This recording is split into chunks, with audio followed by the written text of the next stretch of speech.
From the critically acclaimed Potato Pirates series, globally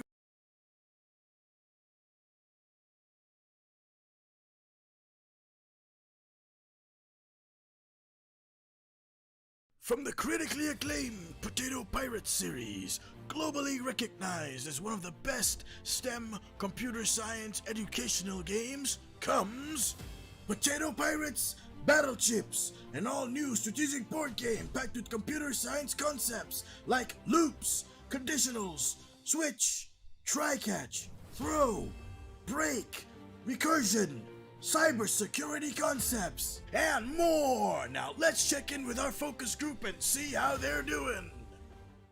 It's so unfair. I'm a whole comeback setup. I didn't expect them to go and attack me like that. I had my while loop set up to energize and carbonize. But Q went to hack me, and Surya jump-started when I was supposed to go first. Why did he gang up on me? I'm so nice to everyone here. Wait, you are not nice. Nah, you stole my cookie last week and you still didn't give it back. I was ready for Tammy's throw. I had my try-catch set up and ready to go. I was waiting for someone to bite. Victory is mine. It's time to finish this. Let's do this. So why did I attack Tammy? I couldn't help it. I needed more energy and she had the most. I just had to do it. But of course, it's also because this guy helped me.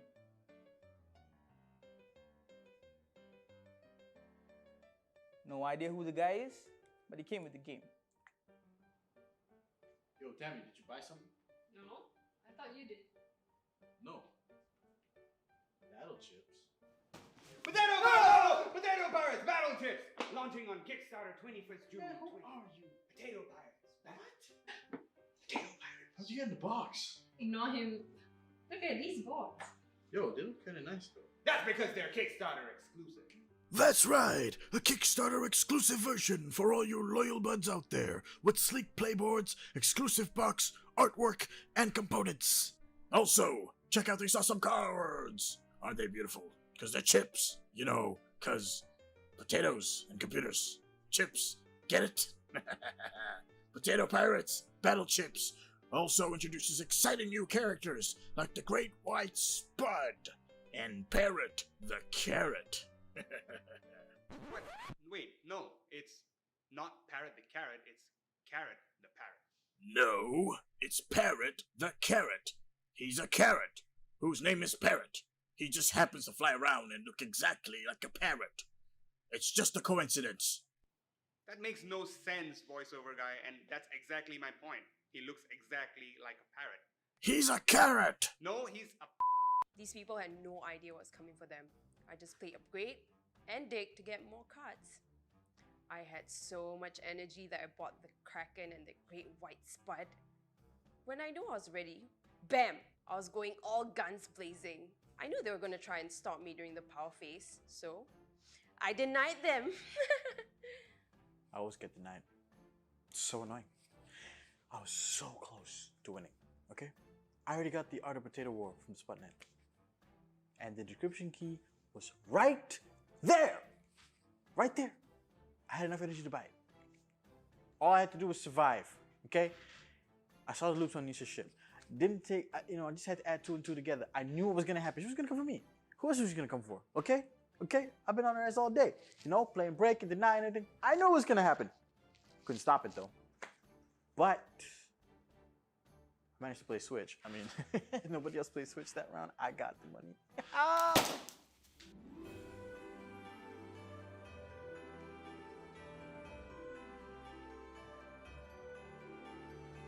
That felt great. It's a sweet victory. Still wish I could have won though.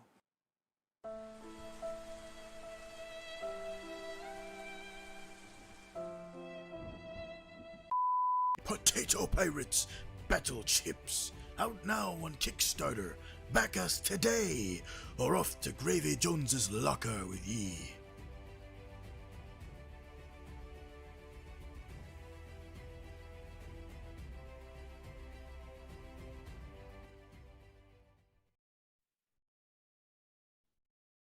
Right. Good morning, good evening, wherever you may be around the world. Welcome to our first ever, and I hope not only ever, live stream. Really excited to be here with you. And my name is Aditya, and you may recognize me from our campaign videos. And with me, I have my two comrades. So over to you, Gajan. I'm going to give a quick intro of who you are. Yeah, I'm Gajan. I'm the artist. I'm mostly doing most of the art in Potato Pirates from the Enter the Spotnet and the current Battlechips. Yeah, Cool. I'm Wayne, and I'm the game designer for Enter the SmartNet and as well as for the current Battlechips. And my name is Aditya, and I am co-creator of Potato Pirates. And I guess on Discord, I'm known as the Chief Potato Pirate. Cool. So we have an exciting hour for you up ahead, and please stay on till the end. And right now we have 25. I hope we will increase that number and stay on till the end because we got some giveaways at the end. Our exciting plush toys, Parrot the Carrot, Great White Spud, Potato King, and our resident favorite, the Kraken. Gajan, what's your favorite? I would say definitely the Parrot the Cat. That's my favorite. Wayne, yours? The OG Pirate King. So is it Parrot the Carrot or Carrot the Parrot? It's Carrot the Parrot. It's Parrot the Carrot. Well, we did have a tier on Kickstarter for the person who bought that tier to be able to decide whether it's Carrot the Parrot or Parrot the Carrot, but that person hasn't decided it yet. so let's wait for our backer to get back to us, and then we'll finalize that. Cool. So before we move ahead, I just want to remind everyone that we have the giveaway getting at the which we'll be doing at the end. If someone could very kindly, if Potato Pirates could very kindly put that link down in the chat, that would be great. Then people can click on it, and you can just click onto it, and play along with us, and hopefully you'll win one of these plush toys. All right, so I wanted to do some quick Easter eggs with you guys. So firstly, you may remember Wayne and Gajan and myself from the Enter the Spudnet campaign video, where Wayne plays the hacker that I just pull him like from whatever he's doing, and Gajan is the voiceover guy whom I don't give any attention to. Yes, you shove me away. Yes. Actually, so those lines were very popular in our office, right? Like we kept using them against each other. Yes. For like the next few months. It was a good. I mean, for a good minute, it was pretty annoying. Like, it was all that Adi kept saying every time for everyone. It was just like, that's irrelevant voiceover guy. That's irrelevant voiceover guy. Yeah, but we had a lot of fun filming the Spudnet video because we got to destroy an entire television set in the back alley behind our office. Yes. That was my highlight of that campaign. That definitely turned some heads, especially with people driving by. Yeah, exactly. It's a weird one. And actually, the entire audio for that video was recorded in post, and we really had to synchronize everything. So it was an interesting experience, but it turned out pretty good. Also, another Easter egg: Wayne is actually our backer. He backed our first game. If some of you remember it, this is the Kickstarter exclusive first game of Potato Pirates. There's only like less than 10, maybe like 5 left in our office, and that's the only 5 that are, you know, ever gonna be available. So this is like this has become the Kickstarter exclusive. I had to make a special trip to the office to actually get this game because I don't even have it at home. I have no Potato Pirates merch at home. Like everything I'm showing you, I had to go and get. Yeah, so Wayne was actually a backer for this, and somehow Wayne, you ended up designing the other 2 games with us. Pretty impressive feat. Yeah, I think maybe that's what got me passed through the interview. I don't know, but yeah. So when I first backed the Potato Pirates, I actually thought it was like really cute, and the whole part about it being revolving around farming concepts got me interested lah. So like I backed the game, then when I got the game, I quite liked the game. So when I saw Kodomo actually posting the job, it was my first click. It was an instant click for me. And yeah, I'm glad I'm actually here right now. Yeah, that's awesome. But did you actually play the game with your friends, and like what was their reaction to it? I would say their first reaction is, wow, potatoes are cute. You know, that's funny enough, right? Like we've gone for a few conventions around the world, and that's always what gets people. Which is why I know like some of our backers have said that those round fluffy potatoes are a bit difficult to keep, right? Because they can like fly around. We still made the decision to use them in the new game, which is the Battlechips game, right? We were thinking about it, and we were like, actually, people love this. You know, drop your comments in the chat. You know, if you're pro potatoes or anti like fluffy potatoes, like if you like other game components that are easier to keep, because there's like people on both sides of the fence, and honestly, even in our office, the views are divided. Gajan, what do you think? Do you like the cute fluffy potatoes that are difficult to handle, or you like them? I personally like them because it's I don't really see it in games, so it was quite an eye opener. But yes, they do roll off the table quite often, but it's a small price to pay for the cuteness, I'll say. Yeah, for sure, man. I think so too. I'm definitely on the cute ball side. Like these, if anyone needs a refresher. So with me, I actually have the prototype of the Enter the Spudnet game. Sorry, what am I saying? The Battlechips game. Is right here. So this is the Kickstarter exclusive. We literally only have 2 copies of it in the world right now, and these are what the player boards are going to look like. It's difficult to do it with a virtual background, but I'm trying my level best to like show you what like the game components will look like. We got ship cutouts this time. So I think you can off your.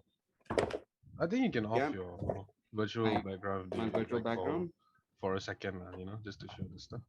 Yeah, for sure. Let me just do that then.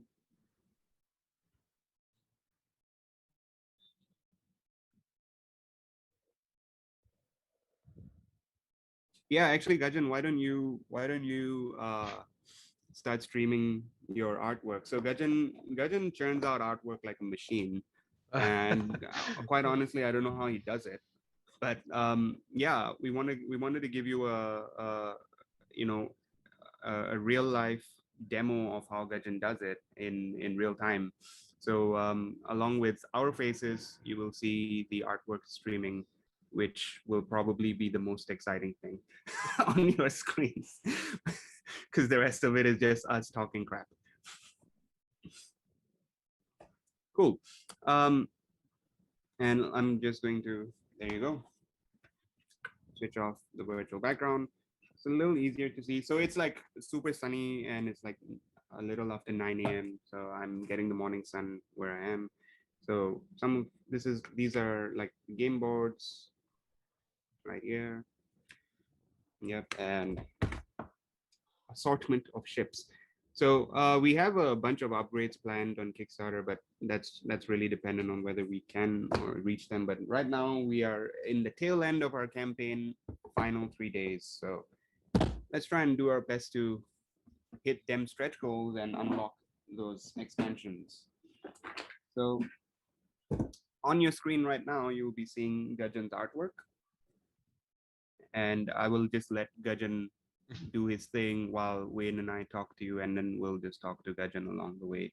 So I think a question that we get asked a lot, I guess before we open up for questions, I know that this is a question we get a lot. It's like, why Potato Pirates? How do you come up with the name, and what were you doing before that?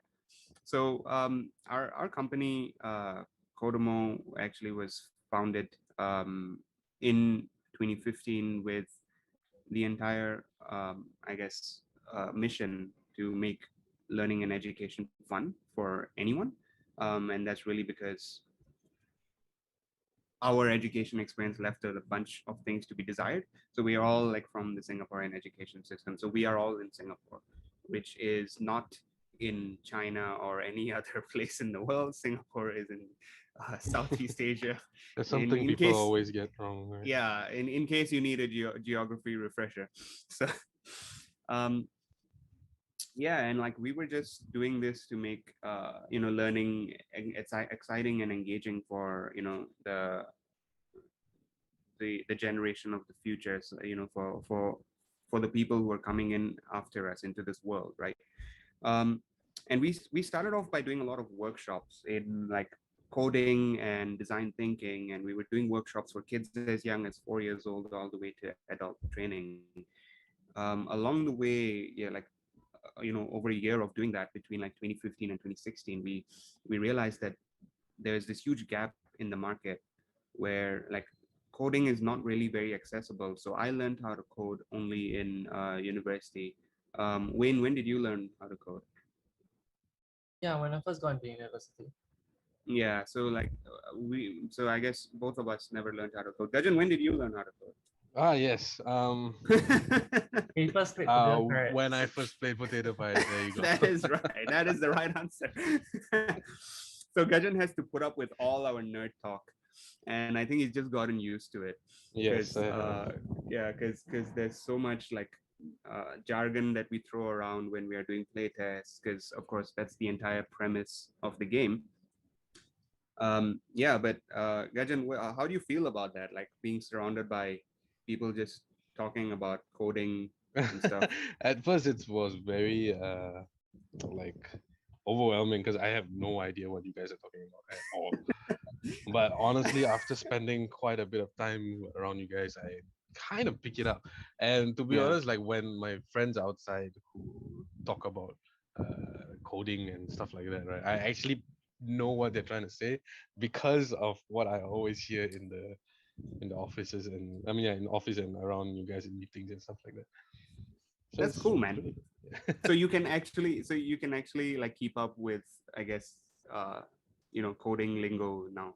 Yeah, I mean, honestly, like my cousin is doing a cybersecurity course in school. So when I asked him about certain stuff, he was like, "How the hell do you know that?" I was like, "Yeah, it's my job. I need to do know that." Right here, baby. Cool. So there you heard it from our artist. The game works, so go and buy it. Yes. All right. So I forgot what I was saying. Yeah. So we were talking about why we started doing this, and like I and like Wayne, learned how to code at a, I guess, late age comparatively to our friends. Wayne, would you say that like around you when you were in college or university, like most of the people around you already knew how to code? I would say it's a half-half thing. Some of us that just came in without knowing anything. Some of them already started coding from a very young age. Yeah. And then and it's kind of difficult because like there's such a wide range of people who are like gifted, programming, who've been like coding since a young age, and then there's like completely newbies like us. And then it's so difficult to keep up because the pace of the coursework is always going to be catered to pretty much everyone, but usually it ends up favoring the people who know a lot more. So it's like such a difficult thing to learn how to code, like, and most of my friends just gave up. They're like, okay, this is not for me, I'll just do something else. and that was not me because I enjoyed the beauty of it. But yeah, it was a struggle. So we were just thinking like it's so difficult to learn how to code. Teachers, a lot of teachers who are not like trained in technology don't know how to use it. But most importantly, like kids are just surrounded by screens, right? And we've like sort of forgotten, how to interact. And we were just thinking like, how can we make coding more accessible and just make it more fun?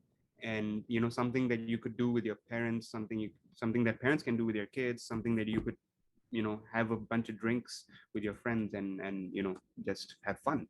And we didn't really come up with like the concept of the game. Like we didn't know that we were going to release a card game called Potato Pirates. We just knew that that was the objective, right? We just wanted to make coding fun, and engaging for anyone. And this is like a conversation I remember I had with my co-founders, one of whom is like behind the scenes. You're not seeing her on the stream. And also we have our resident community manager, Tiru. Tiru, you want to unmute and just say hi, because he's like handling this entire stream, so he's not going to be on camera. Hi. Yeah, they can hear me. I hope they can hear. Yeah, so thanks Tiru for putting this together. This entire dev stream was all his work, so I really appreciate that, Tiru, and I hope this is one of many to come. Thanks, Tiru. Okay, so coming back to the point. Adi, we have some questions already. Do you want to answer them? Yeah. Yes. Let's do the questions before I keep rambling. Yeah, Wayne, why don't you take the first question? Yeah, I think someone asked the question whether is this game suitable for ages 7 and above. So I would say that it is possible for them to play, but it may be a bit complicated because the game is intended for ages 10 and up. So perhaps getting them started on the game will be a bit harder, but the rules are simple enough such that the original audience for Potato Pirate should be able to understand it as well. Then No, go on. Another question would be like, how long does the game last? So it depends a lot. It can vary from 30 minutes to an hour, usually on average. It really depends who's playing, right? Yes. If everyone is cutthroat for each other, it will end very fast. Whereas if everyone is more of a thinker and a planner, it can go up to 2 hours. It really depends on who you're playing with. Yeah. So I think the first game that we created, the Potato Pirates game, original, the OG Potato Pirates, that was designed for ages 6 and up. Like, but it's advertised as 7 and up. But like when we created it, it was for really elementary school entry level kind of thing. But as we became a little more confident in like game design, we started, and thanks to Wayne. So Spudnet was designed for a slightly older audience of like what Wayne just mentioned, like 9 or 10, and Battlechips, the latest one, is also a similar audience. But like what Wayne just said, I think if you have played the first game, or even if you haven't, there's like a beginner mode, like training wheels, that you can still pick up, especially if you're guiding like young players, like if you're playing with your kids, as long as you're there to guide them along, I don't see a problem with it. Can Akong Ama play this? Akong Ama means grandfather, grandma, grandpa. Yeah. So these are like semi-troll questions, but I will take them anyways because I know who this person is. So yes, actually, as long as they enjoy the beauty of tabletop gaming, I think Potato Pirates is really designed for any age group. We've actually run some workshops here in Singapore specifically for the older demographic, for people above 60, as part of like a retraining or reskilling program by the government, and it was actually a lot of fun. Like, I mean, of course, they took a lot more time to understand what was going on, but at the end of the day, they did learn a few things. Cool. So someone just said that they wish the co-op and team mode unlocks first. Well, in retrospect, I guess we wish a lot more things than just that. But I guess the way we designed the stretch goals were first to allow for more variety in the base game by introducing more captain cards and then taking it on to the next level by releasing expansions. Wayne, you want to talk more about that? Wait, sorry. What was the question again? The question is, someone said they wished co-op and team mode would be unlocked first. Yeah. I would say like we have a lot of expansions planned already. It's just that how do I put it? Wait, give me a second. I'll take it. I'll take this one. So what I was saying, Wayne, was the reason like why we had the first few stretch goals of just being captains and more Spudnet cards was to add more variety to the base game by releasing more like captain powers that people could play, adding a lot more replayability to the base game. Regardless of like whether you're a Kickstarter exclusive backer or a retail backer, right? And then the next step for us in the campaign was to release a lot of those expansions that we've been working really hard on. So Wayne and our other intern who had a feature last week, Zach, who sleeps a lot in our office. Wayne and Zach have been working pretty tirelessly on like creating those expansion games. And yeah, I definitely like we are still gonna be doing the expansions regardless of whether or not we manage to hit those stretch goals on Kickstarter. And yes, just stay tuned. I think we'll be making announcements soon. Probably they will be available as add-ons in the Pledge Manager post campaign. Someone read out questions to me. I was not looking at the chat. Rachel asks, will people cry in this game? Asking for people who cry during Monopoly. Wayne, have you ever cried during Monopoly? I make people cry. Gajan, what about you? No, actually, I only heard of the story where you guys were playtesting and someone cried because of everyone ganged up on the one student that was playing with them or something like that. I think that was the most interesting one I've heard so far. What? Yeah, I think someone also asked like, can we order spare parts? Yeah, Rachel asked, can we order spare parts? Never take away our fluffy potatoes. I am with you on that, Rachel. Or ships lost. Well, right now, I don't think we offer that, but that is a very good thing to take note of. Now, let me just explain like why we don't have spare parts for like the original Potato Pirates game. It's really because we had the first print run of our own Kickstarter exclusive, and now the first original Potato Pirates game is released and distributed worldwide by ThinkFun, as you can see over there. So the game components, like card backs, are slightly different. The ships are not cards in this. The ships in this are punch boards. So game components are slightly different, and like we don't manufacture original Potato Pirates right now anymore, which is why we can't, offer those add-ons or those spare parts. But yeah, for the new games, for sure, that will be taken care of. Minimum number of players, yeah, that's a great point. And I think as the years have gone by and like Potato Pirates has evolved,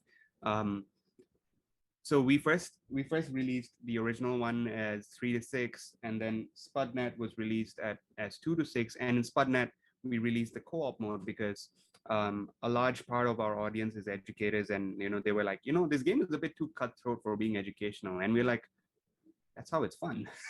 But taking their advice, like we knew that we wanted to introduce more like co-op strategies into the game.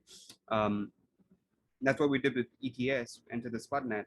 And what we're trying to do now is a lot more. So we have like a team mode, we have the co-op mode expansion, but most importantly, we have the single player expansion, the single player story mode. That we think is going to be great for anyone who wants to actually learn in depth about the concepts that they experience in the game. Um, for an educator who wants to use it in their classroom, and also because right now with the entire pandemic, you can't really always have friends over, so you know keeping you entertained on your own is that's that would be a great way to do that. Wayne, anything else to add about players or the single player campaign mode? Yeah, so when we were designing the battle chips, like the current battle chips, as mentioned by BMA's commander, yeah, sometimes player elimination is actually it's an issue lah, per se. So when a Yeah. player gets eliminated, you just sit down there and then stare at people having fun. So it's something that we took into consideration when designing the current game. So how we did it is that we made each game shorter in duration. So the fact that when one person dies, the rest of the members can very easily finish the game.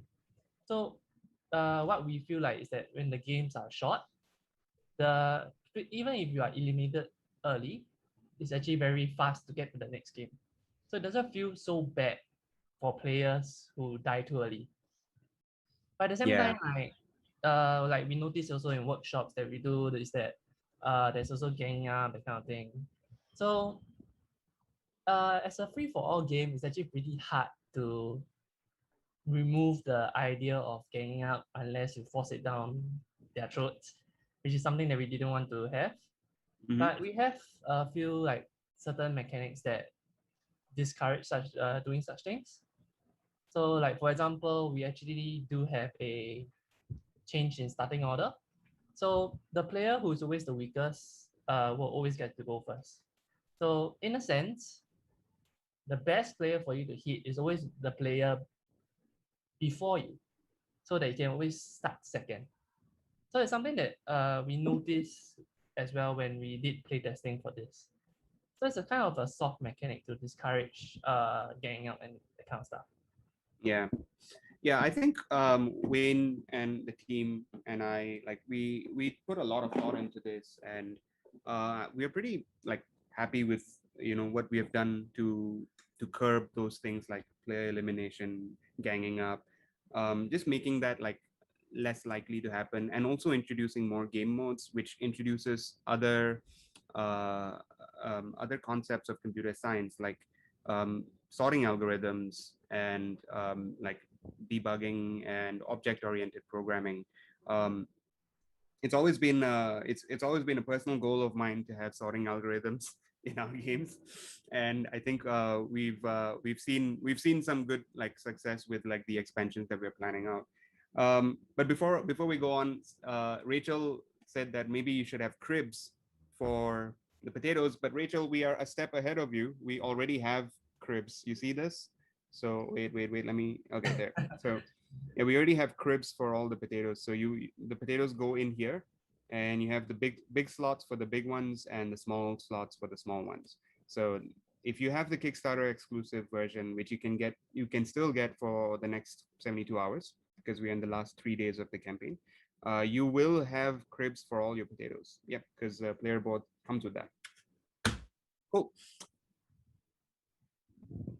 All right. Crazy Bouty P Jimes. I am so sorry. What is this? What's your favorite mechanic of the third game, Wayne? And Gudgeon, someone just called you Vincent Van Gudgeon. Vincent Van Gudgeon. I'm gonna use that. I'm gonna use that from now on. Vishnu. Thank you, Vishnu. Yeah, I would say my favorite new mechanic. I mean, even though this is like self-praise, my favorite new mechanic is actually the powers. So last time in the original Potato Pirates, where every surprise card is actually in the deck, so it's like very orangey. If you are really, really unlucky, you can draw all purple cards, or you can draw all orange cards. So that's something that we considered when we were designing this game. So now everyone gets equal access to special powers, and it's more of a matter of whether you have enough energy for you to use it, or whether you want to do it, pull off a certain strat. So that's something that I personally like for this game. Yeah, well, I mean, I can't stress enough like how strategic this game is compared to like our first game like of Potato Pirates, which had similar player elimination mechanics. Yeah, and like these awesome um, surprise cards that we have. Let me just switch off my virtual background again. Yeah, so it allows what Wayne said, right? It allows for anyone to be able to uh, get get equal access to powers, and you have to make the choice like what you want to be playing. Moreover, we have cool concepts like break. Um, yeah, sorry about the stickers. Like we were writing things on the card to keep track of it. You will see some repeats from the first game, like hijack and switch. So switch is like my personal favorite. It's like a total gamble. If you are the only one who plays this card, you get like four potatoes, four cards, and four energy. So energy is a new concept we are introducing, which makes the whole thing more strategic. Um, I'll let Wayne talk a little bit more about what energy is, but we also have some cool concepts like throw, break, and you also have your captain powers that you can play. Yeah, so that's why we were releasing more captains in the first few stretches, so that you would have more choices when you're choosing a captain when the game starts. Wayne, yeah. So you want to talk about that? Yeah, okay, but before that, I think someone who asked this question, I cannot pronounce the name. Sorry. Uh, Divaraj? Yeah. Devaraj, yeah. So he asked whether when will we be able to get the game. So now Yeah. currently the game is on Kickstarter. So meaning to say, once the game is finished its run in Kickstarter, we'll then like send out a survey through a patch manager. So probably you need to wait about 6 months or so. I'm not so sure about the date. Maybe Adi can Yeah, help like with that. sure. So I mean, on Kickstarter, we've promised it as a delivery date of February 2022 because we're just giving ourselves like about 6 months, a little more than 6 months in case like there's delays. Um, the logistics in this day and age is a bit difficult. So yeah, Feb 2022, but we hope and aim to get it to you and get it to your doorstep sooner than that, for sure. Yeah, so okay. So going back to what Adi just asked, I think there was a review about the original Polar Pirates that while the game does teach the programming concepts, it's actually uh, a very straightforward game because the only thing you can do is just attack, which is true. But so which is why we when we came up with Battlechips, we tried to introduce more ways of doing things. So that's why, but with the old mechanics and resources of the game, it's quite hard to design around that. So which is why we introduce energy. So it's like a different resource. So now there are more things we can do in the game. We can either choose to go for the energy accumulating strategy, get good cards, good items, or Yeah. even try to get the art of potato war. Or you can either go for a aggressive strategy, so just wipe everybody off the board, or you can go for both, or you can Yeah. even go for a card centric one. Yeah, there are many possibilities in our current battle chip game. Yeah, and I think like the resources are all really tightly coupled. So like you would have to make a trade-off. If you're choosing to be an aggressive player, it's not always the most dominant strategy, because it's not really just about attacking. Like what Wayne said, there's different ways to win the game. So there's different win conditions, and it just makes the whole thing a lot more strategic. You really have to think about every single card you're playing. um, Honestly, it's a lot more, I would say, complex, because like even for us as game designers and game creators, to me it's always like a very refreshing experience every time we are playtesting, and it's never easy. What would you say, Garjan? Um, it's never easy. It's definitely it always takes full on effort. I would say so. Uh, Everyone needs to play their part as well. Um, Garjan, what kind of player are you? Are you an kind of aggressive player, player? Oh, I'm not an aggressive. I don't know. I kind of switch it up. Sometimes I try to be very aggressive. But... Wayne's judging you, man. Wayne's judging you. Okay, I am an aggressive player. Okay, fine. I We admit made it. him say it. Sometimes I see my mood. But, right. Someone Hey, asked if the Spudnet is for sale. Spudnet is for sale. Yeah, I'm holding it up right now. So the Spudnet is for sale on our website, www.potatopirates.game. It's also available as an add-on from our pledge manager once the campaign ends. So like the difference is like if you go on our website and get it now, we'll ship it out to you immediately. If you get it on pledge manager, it will be shipped with Battlechips. Wait, I'm hearing myself. Is it because of you?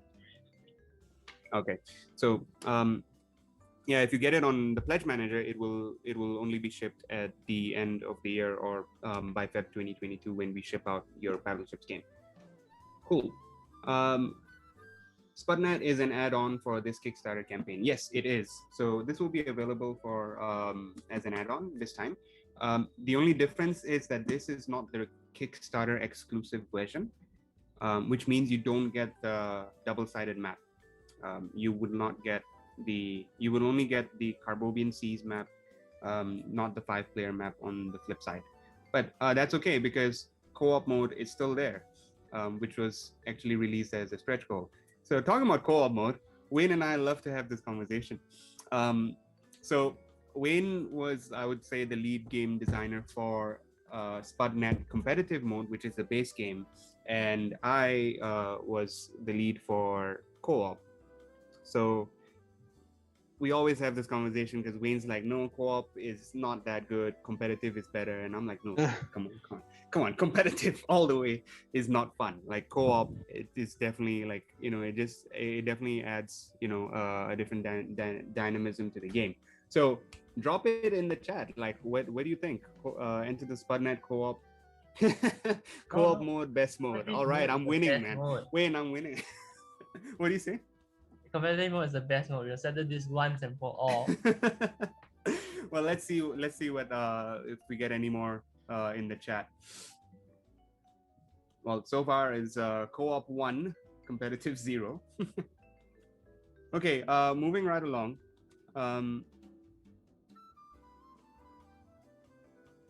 Yeah, okay, so we'll be putting out the link for so since like it's almost 15 minutes till the top of the hour, we will be putting out the link for the lucky draw in about 4 minutes. Yeah, in about 4 minutes. And just to recap, you will stand a chance to get the new plushies, the Great White Spud and Parrot the Carrot, who is either a parrot or a carrot, or both, and he is a carrot-looking parrot. And of course, our OGs, the Kraken and the Potato King. Right. So the link is going to be up in about 3 minutes, and you will stand a chance to win it. So when the link is up there, you know, just click on it and just sign in and sign up for the lucky draw. So what inspired you to have the cybersecurity training elements to the game? Is there still a chance to get the double-sided student map? Well, we honestly don't know how many, because we have a few fulfillment centers. So I'm going to take the first question. Is there still a chance to get double-sided student map? We honestly don't know if there are. We have a few fulfillment centers around the world, and we need to check on our stocks for the Kickstarter exclusive, because honestly, we only had a print run of 3,000 units, 5,000 units for the Kickstarter exclusive, and they were all sold out. So you can write into ahoy@potatopirates.game, and then we'll see if we can help you out, man. We're always happy to help. What inspired you to have the cybersecurity training elements to the game? Wayne, you want to take this one? Yeah, sure. So I guess partly is that we wanted to go a different direction from the original game. So when we did a lot of prototyping actually. So like we have many versions of the current game that you see right now in the market. So like for example, one of our games was actually like if I'm not wrong, it's like networking with servers. So like you get to pull for requests and you get to ask for stuff, and then in exchange you can give stuff. Then from there we actually like came out with the concept of like viruses. So when we ask for stuff, you can actually give us something bad, that kind of thing. So it's like from there we actually evolve into the game, evolve into what the game currently looks now. So I would say we actually did stumble upon like cybersecurity, wanting to teach cybersecurity concepts. So it's like from there, then we decided to do more research on that, and then try to come out with something that does teach and revolve around cybersecurity. Yeah, yeah, for sure. And I mean, it was a pretty, so honestly, it's pretty difficult to follow up with a game that has seen moderate success, right? So we never really thought anything beyond the first game. Like for us, it was really just about, oh, let's just put it up on Kickstarter and do a good job there. And we never really thought of anything beyond that. And it took us a while to really find our footing and really see like what the next logical step in the progression would be. And like what Wayne mentioned, it in a way we did stumble upon it, but everything we do, we love to do it for our audience and for our community. And this again was something that was driven, by feedback, which then led us to Battlechips, because we were thinking, what's the next logical progression for Potato Pirates? So there are a bunch of questions, and I don't want to miss any out. So the first question is, can we get more details regarding the solo mode? Wayne, you want to chime in on this? I would say the solo mode is somewhat like imagine like you reading a storybook. So like this storybook comes with like comic panels, like how you really read comics. So it's like it's like you experiencing the journey of the protagonist, which is Kid. I forgot his sister's name, but let's just call it Kid Sis. Yeah, so Kid and his sister have to go on a journey to do certain stuff, spoiler free. Yes, and then throughout this journey, they have to meet challenges, and those challenges comes in like puzzles. So like as a player, you'll need to solve certain puzzles that ask you to do ask you to come up with certain configurations. Like for example, they ask you to do like this amount of damage within this amount of turns. So that's just one type of the level. There's also another type of level which is more typically seen in other solo player games. So like you roll a dice, you trigger an event, that kind of things. And there's also another type of level which are planning is like asking you to figure out what's wrong with your ship configuration and how do you solve it. And then of course some those respective levels will also have like model answers for you to know what is actually good programming in sense. Yeah, I think Wayne covered a lot of it. So I think the only thing I would want to add is like, I look at it as like really like a situational test, right? So like you're really applying those concepts, throughout the solo player campaign. And yeah, what solo game is complete without dice, right? So dice roll together with like a storyline that you follow, and you basically do have to complete a bunch of missions in order to see it through. Yeah, Wayne, is that an accurate description? Yeah, it is. Yeah, so Gajan's like working overtime on this. Gajan, you want to talk about the artwork? Oh, the artwork. I mean, there's not much to say about the artwork. There is a lot of iterations that always happens whenever we're doing certain cards. Like it has to kind of convey the message of the computer concept that Wayne like has tried to depict. So it's always a back and forth, trying to get the closest variation to the computer concept as close as possible. So like it's hard to come up with something when you're not a tech savvy person because you don't know the lingo. There are lingos like I don't know, 0-day exploit. 0-day exploit. I And then have Gudgeon's no like, idea what is that? what is that. I do not know how to do that. How would I draw that? But I mean, I still came up with something, but it might not be the best one. But yeah, it is always a back and forth. I would say. Well, I mean, honestly, I must say Gudgeon's like really good at like extracting the essence of whatever we are talking about, because like we bombard him with like, oh, it's this, it's this, it's this, it's this, and then you have to make it fit in this small little space on a card. And then he's like, he just looks at you. Okay, I'll go figure it out. I sometimes look visually puzzled, like how am I supposed to do it? Like sometimes they can tell it as well. Like and then they try to make it simple for me, like, oh, okay, so it's supposed to be this, it's supposed to do this thing, and then I'm like, okay, fine, I can kind of tell what to do, so it's fine. Yeah, but I must say Gudgeon's really good at figuring it out, because I'm like, okay, you go figure it out, and he's like, okay, I'll go figure it out. They'll just and then he actually does. and then I just sit there and wonder, how do I do this? So on that note, I also want to make a mention, like, we actually decided to bring back the Spudnet into the Battlechips game. So the Spudnet is part of like I guess the concepts in the Spudnet, like the cybersecurity concepts, are actually going to appear in the Battlechips game, and we have actually unlocked a bunch of stretch goals that help us introduce more cybersecurity concepts that were not seen in the Spudnet game. And that's what Gudgeon was just mentioning about the 0-day exploit, which is one of the cards that appears in the Spudnet in Battlechips. So Battlechips has a deck called the Spudnet, which is the alternate win condition. Yeah, cool. Okay, I guess we are running out of time, but let's just take as many questions as we can. So Cam Chu asks, how did you guys decide on using potatoes for your whole series?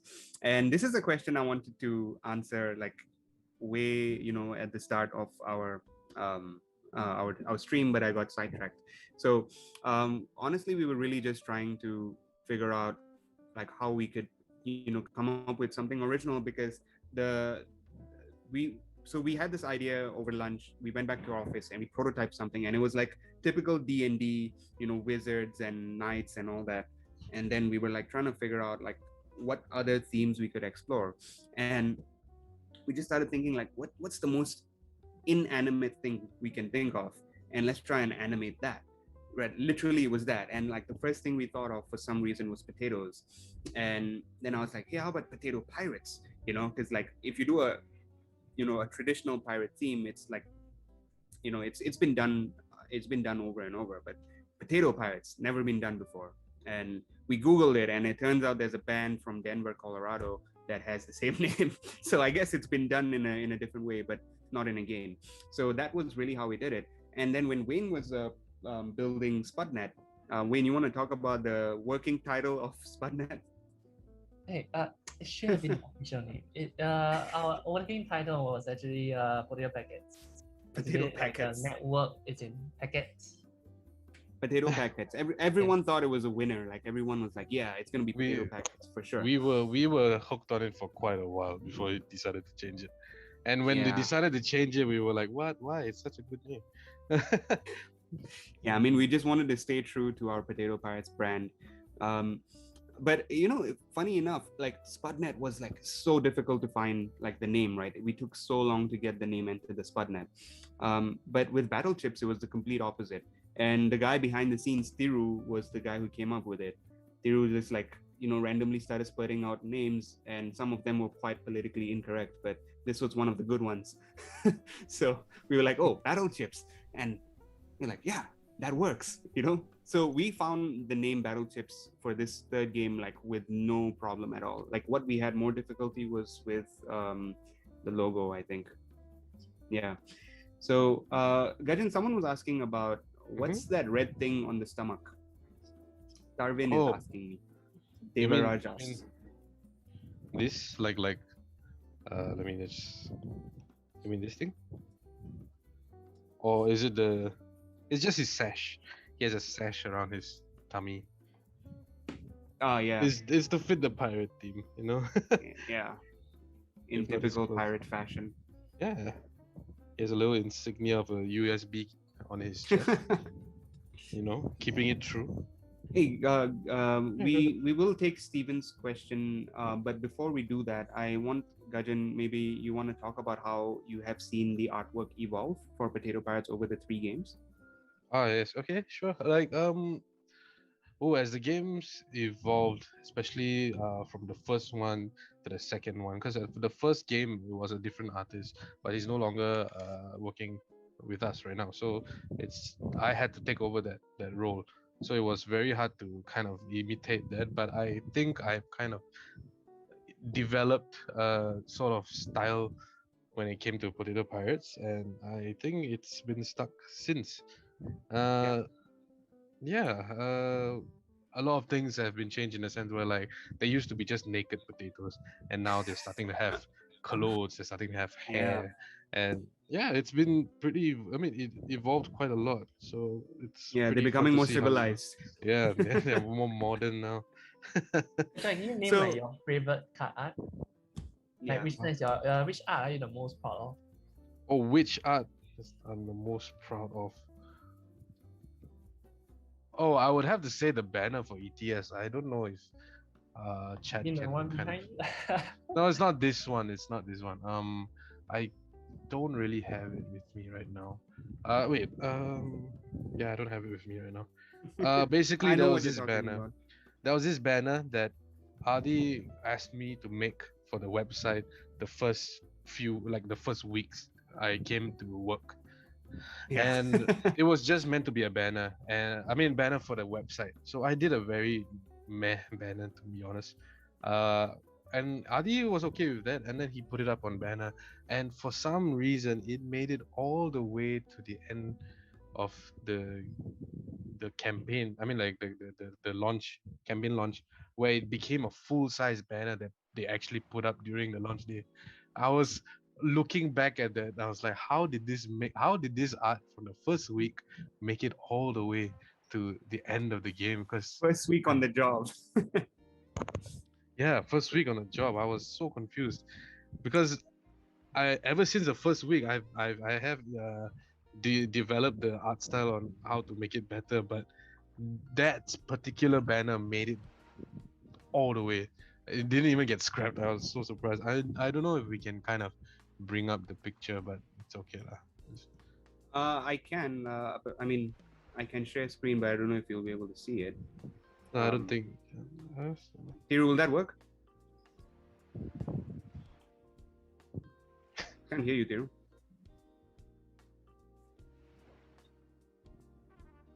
Okay. So I'll send the image to Thiru, but yeah, let's see if we can get it to you.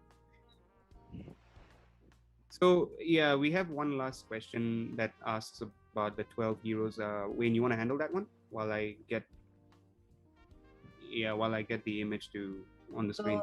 So we will get all the as in you will get all the heroes, including the ones that have been mentioned in the stretch goal, if the stretch goal is met.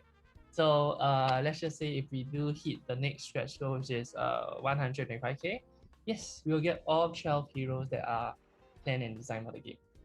And whereas Frank asked whether for some info of the upcoming expansions.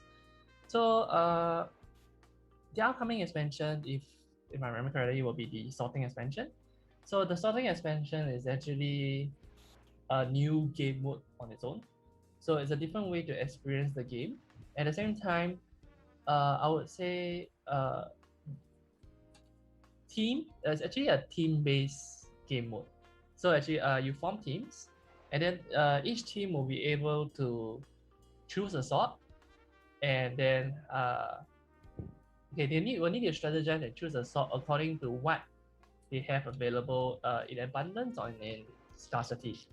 So once that is done, players will need to do a specific sort, which we will then teach them in the game lah. So the idea is that. Oh, the banner. Yes. Sorry, just to interrupt. That is the banner that made it through the whole campaign. Just looking back at it, I was like, oh my god. I could have made things better, but for some reason that was the one that Adi decided to stick to. Wait, I am so lost. Where is this Look at banner? look at the stream in YouTube. Yeah. Oh, I think my stream hung. Okay, there you go. I still don't see it. Okay, yes. So the idea is that players will need to learn how the sword works. And then from there, from learning on, they can actually get an advantage over others. And then as we tried playtesting, we did, right? Most of the players that we playtested with did get a basic idea of how sorting works in computers as well. So yes, so the upcoming expansion, sorting, is actually a team-based game mode. Yeah.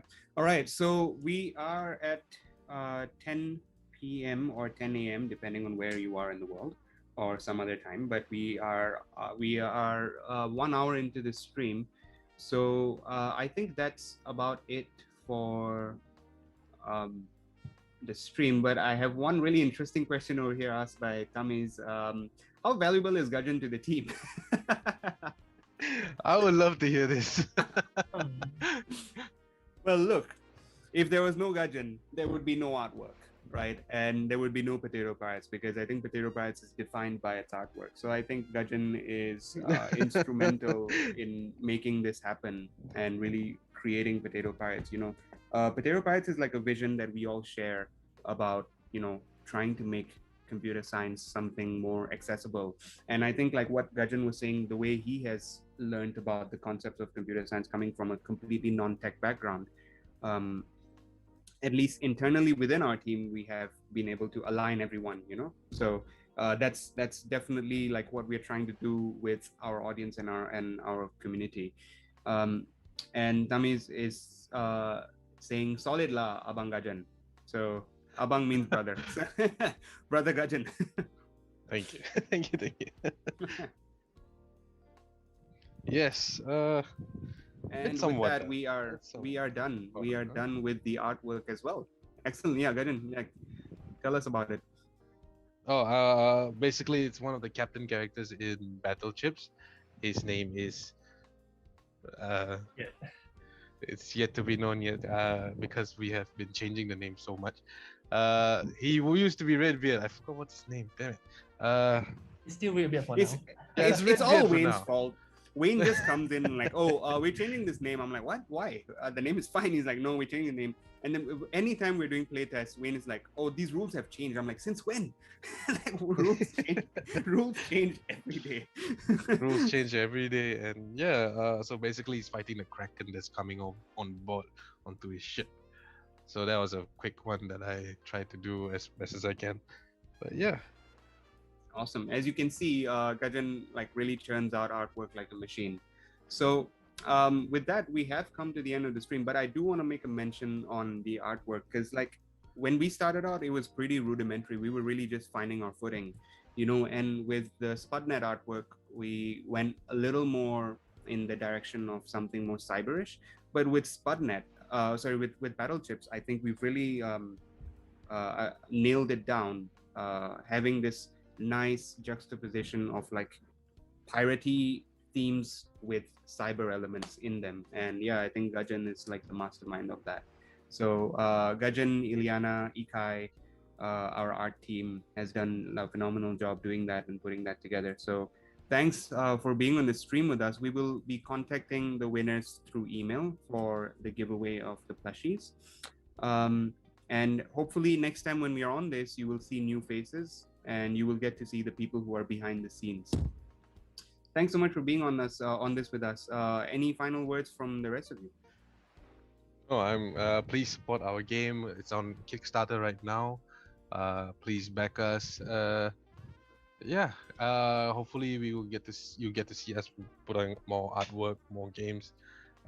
Please do support us. Follow us if you can. Links all in the description below. Win, you? Yeah, same. Please help us spread the love around, and if you have anything, if you want to ask us like that we didn't cover over the stream, you can always contact us through the email, or you can back or us Discord. comment. yeah, join our Discord. Potato Pirates, can we drop the Discord invite? Oh, it's in the link. It's in the link below. In the description. Oh, it's in the already link. there. It's in link in description. Sorry, I didn't see that. I should know this. So, link in description for joining our Discord. So check it out. Someone said give Gajan a raise. He already got one. Hey. It could always be more. Could always all right, be cool. Thanks everyone. Thiru, you want to say bye before we end the stream? Okay, bye guys. Yeah. Thanks for joining. Very nice. You all did an amazing job. No one said it. Okay. Thiru, you're muted if you don't know. No, I'm muted for you guys, not for them. Okay. So give him a bigger raise. Okay, thanks everyone. I'm gonna end this before like there are more questions about raise that I don't want to take. Adi, can I speak to you later?